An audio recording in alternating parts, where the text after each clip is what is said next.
नमामि शमीशाननिर्वाणरूपं विभुं व्यापकं ब्रह्मवेदस्वरूपम् अजं निर्गुणं निर्विकल्पं निरीहं चिदाकाशमाकाशवासं भजेऽहम् निराकारमोङ्कारमूलं तुरीयं गिराज्ञानगोतीतमीशं गिरीशं करालं महाकालं कृपालुं गुणागारसंसारपारं नतोऽहम् तुषाराद्रिसङ्काश गौरं गभीरं मनोभूतकोटिप्रभाश्रीशरीरं स्फुरन्मौलिकल्लोलिनी चारुगङ्गा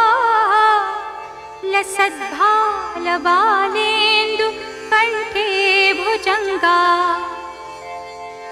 चलत्कुण्डलं भ्रूसुनेत्रं विशालं प्रसन्नाननं नीलकण्ठं दयालुं मृगाधीशचर्माम्बरं मुण्डमालं प्रियं शङ्करं सर्वनाथं भजामि प्रचण्डं प्रकृष्टं प्रगल्भं मरीशम् अखण्डं मजं भानुकोटिप्रकाशम् त्रयशूलनिर्मूलनं शूलपाणिं भजेऽहं भवानीपतिं भावगम्यं कलातीतकल्याणकल्पान्तकारी सदा सच्चिदानन्ददाता पुरारी चिदानन्दसन्दोहमोहापहारी प्रसीद प्रसीद प्रभो मन्मथारी न यावत्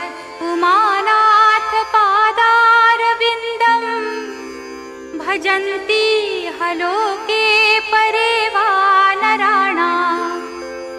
न तावत् सुखं शान्ति सन्तापनाशं प्रसीद प्रभो सर्वभूताधिवासम् न जानामि योगं जपं नैव पूजा नतोऽहं सदा सर्वदा शम्भुतुभ्यं जराजन्म दुःखौघतातप्यमानं प्रभो पाहि शापान्नमामीश